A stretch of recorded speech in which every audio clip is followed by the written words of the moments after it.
नमस्कार दोस्तों, संकल्प मैथ्स क्लासेस में आपका स्वागत है। औसत का भाग 3 हल कर रहे हैं हम।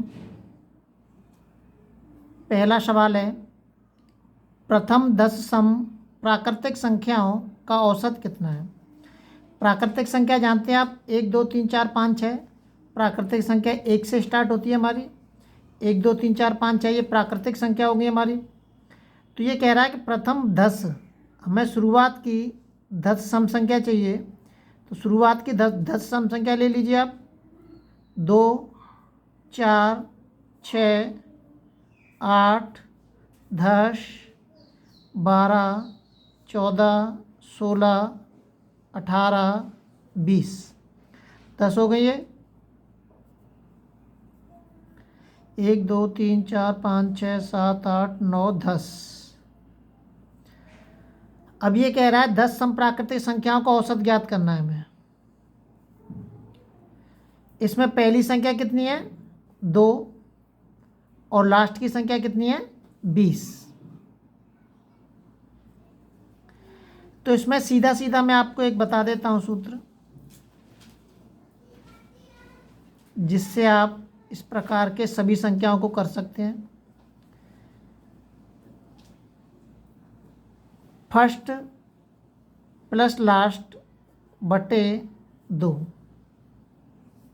मतलब पहली संख्या प्लस लास्ट की संख्या बटे 2। पहली संख्या कितनी है, 2, लास्ट की संख्या 20 है, और उसमें भाग दे दीजिए आप 2 का। 2 20 बटे 2, ये कितने हो जाएंगे, 22। तो औसत कितना निकल के आ गया हमारा, 11। इसका ऐसा भाग दे दिया हमने, 11 निकल के आ गया। प्रथम 10 प्राकृतिक संख्याओं का औसत निकल के आ गया 11। अगर विषम कहता हो तो विषम भी ऐसे ही निकाल सकते थे हम। आगे देखते हैं, इस प्रकार के सभी सवाल जितने भी हैं मैं सभी बताऊंगा इस वीडियो में। इस भाग में आपको सभी प्रकार के सवाल बताऊंगा। अगला सवाल देखते हैं। अगला सवाल दे रखा है कि 100 से कम सभी विषम संख्याओं का औसत। ये कह रहा है 100 से कम सभी विषम संख्याओं का औसत हमें ज्ञात करना है। तो आपको 1 से लेकर 100 तक सभी संख्या लिखने की ज़रूरत नहीं है। हम लिखते हैं, पहले विषम संख्या से स्टार्ट करते हैं। 1 3 5 7, बीच वाली छोड़िए। और 100 से पहले कौन सी विषम संख्या है, 99। ये हमारी क्या हो गई, विषम संख्या हो गई। अभी मैंने आपको बताया है औसत फर्स्ट प्लस लास्ट बटे 2। फर्स्ट कितना है, 1, लास्ट 99 बटे 2, जोड़ के हो गए 100। तो इनका औसत निकल के आ गया हमारा 50। 2 से 50 बार कट गया, औसत निकल के आ गया हमारा 50। अगला सवाल देखते हैं।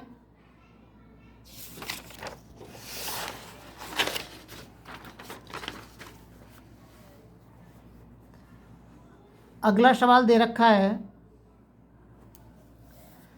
50 तक की सभी समप्राकृतिक संख्याओं का औसत ज्ञात कीजिए। 50 तक की सभी समप्राकृतिक संख्या, तो 2 से स्टार्ट करेंगे सम।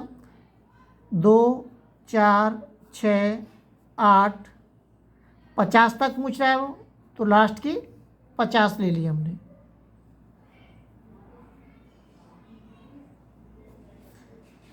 फर्स्ट प्लस लास्ट बटे 2।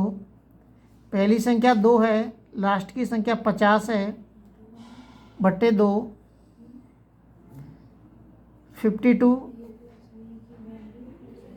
भाग दे दीजिए, 2 दूनी 4, 2 छिक्के 12। ये इसका औसत हो गया।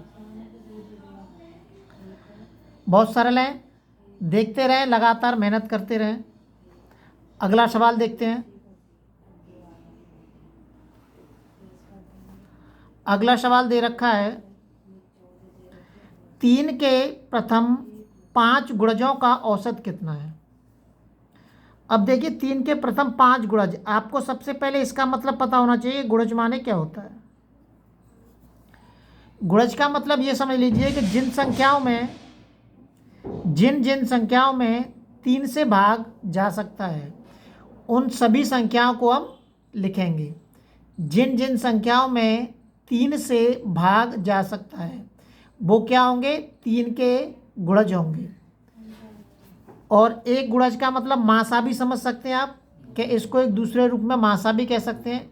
वो ये भी कह सकता है कि 3 के प्रथम 5 संख्याओं का पाँच संख्याओं के गुणजों का मासा ज्ञात कीजिए। ऐसे भी दे सकता है, वो कुछ भी दे सकता है। 5 संख्या दे देगा वो आपको और कहेगा कि इनका गुणज ज्ञात कीजिए। तो गुणज का मतलब होता है कि उन सभी संख्याओं में जिसमें किसी एक संख्या का भाग चला जाए।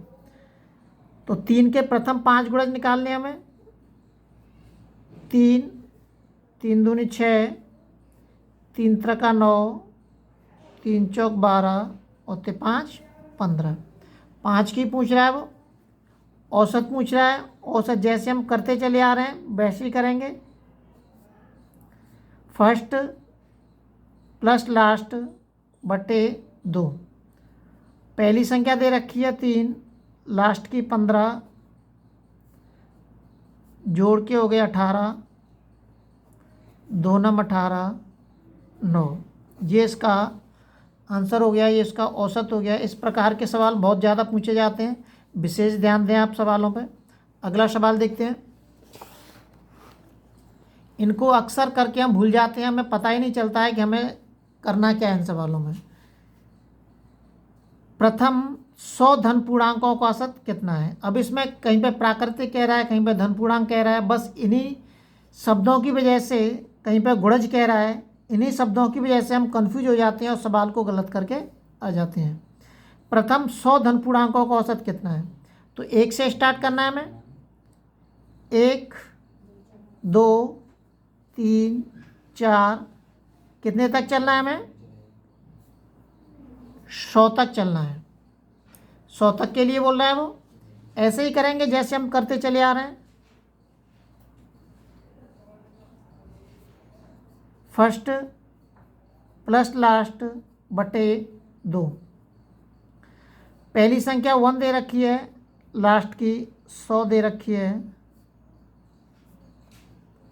101 बटे 2, इसका इसमें भाग दे दीजिए, यह आ जाएगा 50.5। ये इसका औसत हो गया। वही तरीका है, हम अब इसी एक ही सूत्र से हम कई प्रकार के सवाल निकालेंगे। अगर वो इसी प्रकार के सवालों को वो ऐसे दे देता है कि प्रथम 100 धन पूर्णांक संख्याओं का योग ज्ञात कीजिए, तो उस संख्याओं का उत्तर भी हम इसी सूत्र से निकालेंगे। बस थोड़ा सा परिवर्तन करेंगे हम, सूत्र यही होगा, बिल्कुल यही होगा, उसमें कोई परिवर्तन नहीं होगा। देखते रहिए, लेकिन चैनल को शेयर करना न भूलें ताकि सभी आप जैसे छात्रों को इसका लाभ मिल सके। अगला सवाल देखते हैं। अगला सवाल दे रखा है, प्रथम 10 प्राकृतिक संख्याओं के वर्गों का औसत। ये सवाल थोड़ा सा अलग है। प्रथम 10 प्राकृतिक संख्याओं के वर्गों का औसत ज्ञात करना है। 10 तक वर्गों का औसत ज्ञात करना है हमें। संख्या अगर हम चाहें तो लिख सकते हैं 1 का स्क्वायर, 2 का स्क्वायर, 3 का स्क्वायर, 4 का स्क्वायर और 10 का स्क्वायर।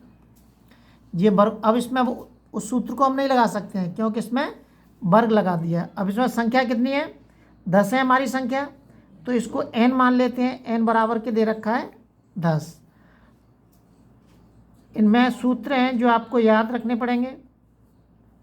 n प्लस के 1, 2n प्लस के 1 बटे 6।